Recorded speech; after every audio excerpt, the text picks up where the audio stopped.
Of aromatic vegetables and a variety of proteins. While often thought of as a seafood dish, the original version of paella in fact did not include seafood. So today we're going to be making a chicken paella. You absolutely could make this with seafood and seafood stock. We're just not going to today.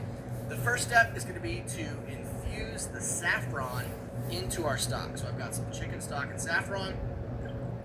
Put that small pot off to the side.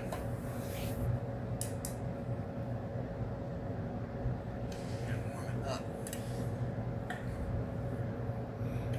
While that's warming up, we're going to get started on the rest of our dish.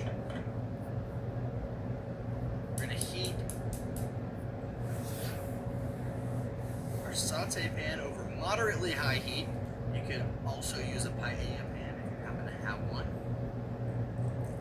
While that's warming up, we're going to season our chicken with salt and pepper.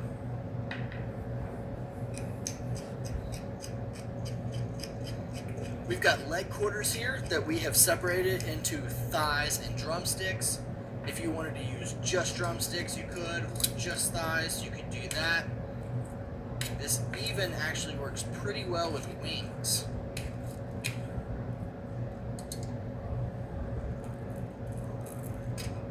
You might also find traditional Spanish paellas made with rabbit, which I happen to love as well. Alright, a little bit of olive oil in our pan, just enough to coat the bottom. And we'll start these skin side down.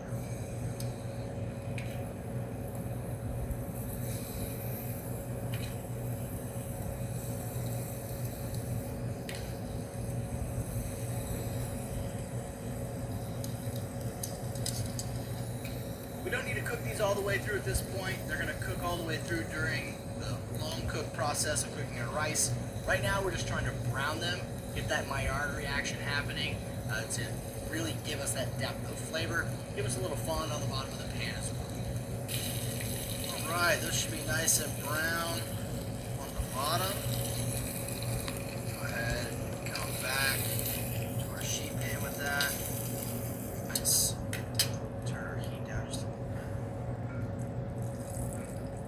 Some of that nice fond on the bottom of the pan.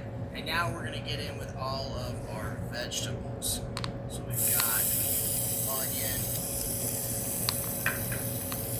red bell pepper, green bell pepper, we've got our garlic,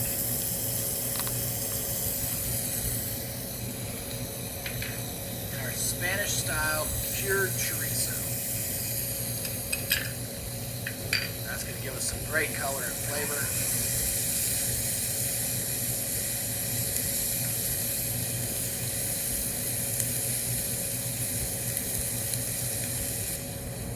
You can see as those vegetables release their water, it's really cleaning all those beautiful brown bits off the bottom of the pan.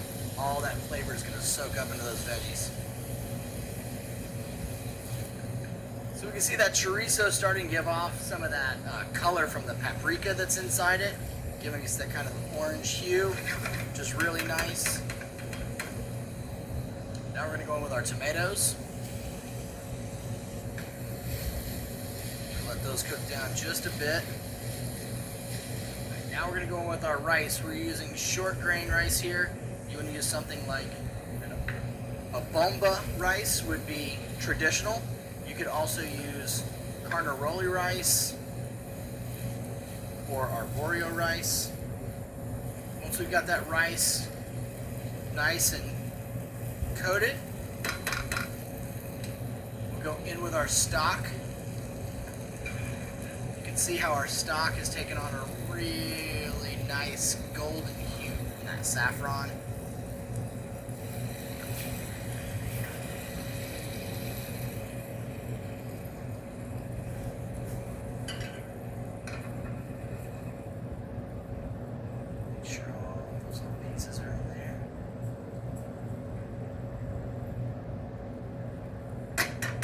Because we used hot stock, this is already up at a simmer, so we want to turn it down. We're going to go back in with our chicken. Skin side up. You really want to nestle it in there.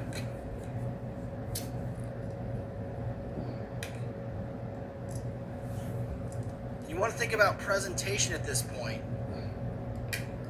because generally the paella is served on the table in the pan. So you want to arrange everything in a nice fashion. We're going to put in a little bit of rosemary there as well.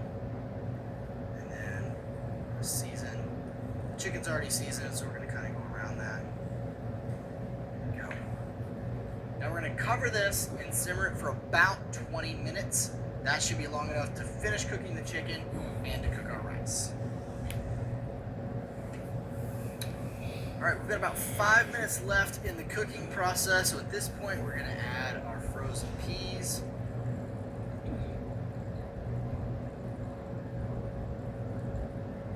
Let those warm through. They're already cooked, they just need to warm. You want to make sure to use frozen peas. Canned peas do not have that beautiful bright green color or that nice snap that the frozen peas have. You can use fresh peas if you can get access to those, but you want to blanch those first because they take a little longer to cook. The frozen peas are already cooked, we just need to warm them. Alright, it's been 5 minutes, so we can take the lid off. Our peas are warmed through. If you notice there's still some liquid there, you want to turn the heat up a little bit and let that liquid evaporate out. This definitely should not be soupy.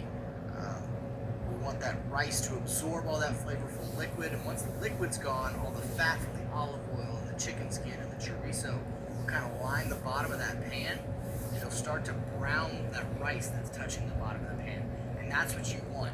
You want a little bit of crispy brown rice on the bottom of the pan. That's called socarrat. That's the sign of a really good paella. You'll notice that you'll hear that sound go from a simmer to a sizzle, and that is that browning on the bottom of the pan that we want. Once you start to hear that for a couple minutes, which we've had, we can go ahead and cut off our heat.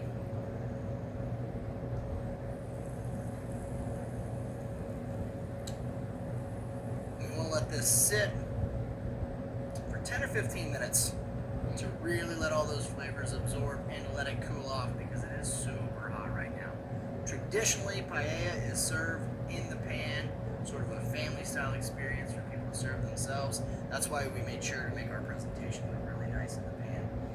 If you're doing this with seafood, you would add that seafood sort of in that last 5 minutes like you did with the peas and shrimp and squid and those sorts of things.